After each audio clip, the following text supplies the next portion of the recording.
การเราเห็นว่าสองตัวนี้เป็นอันเดียวกันนั่นแหละเจ้าจะบรรลุธรรมตอนนี้ให้งากๆตอนนี้เลยมีจัด3-4 มื้อพอได้อย่างเลยนั่นหลักแค่นี้ง่ายๆพิสูจน์พระอาจารย์สอนอย่างพระอาจารย์สอนอย่างพวกเขาจับหลักอย่างก็ได้แล้วบอกเขาสวดมนต์อีกล้านศาสตร์เขาไปบอกมีทางเข้าใจสิ่งที่พระอาจารย์สอนซุ้มมือพระทุกรูปสอนแก่นศาสนาพวกเขาจับหลักก็ได้เลยเห็นบ่นี่คือการพิสูจน์ว่าได้ก็ได้พระอาจารย์บอกซุ้มมือสอนตลอดอันนี้มันเป็นอย่างไง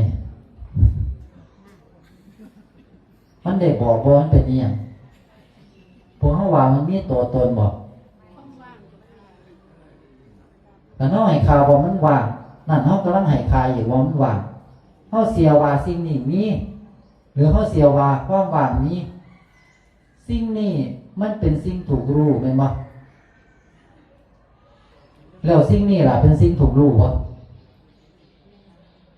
ก็น้องจะเห็นว่า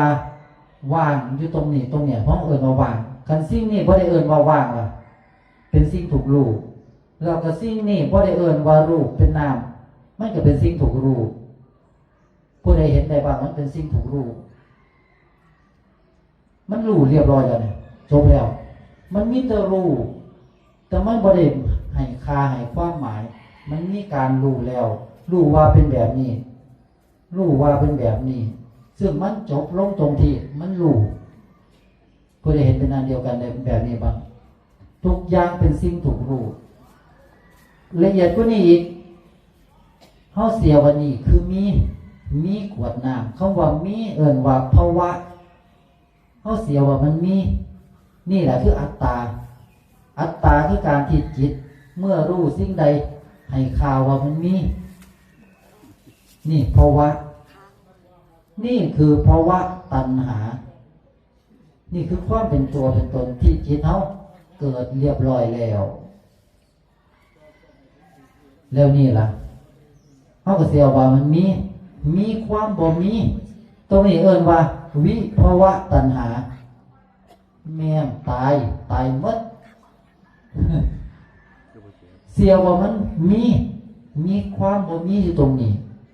อันนี้คือมีขวดอันนี้คือบ่มีขวด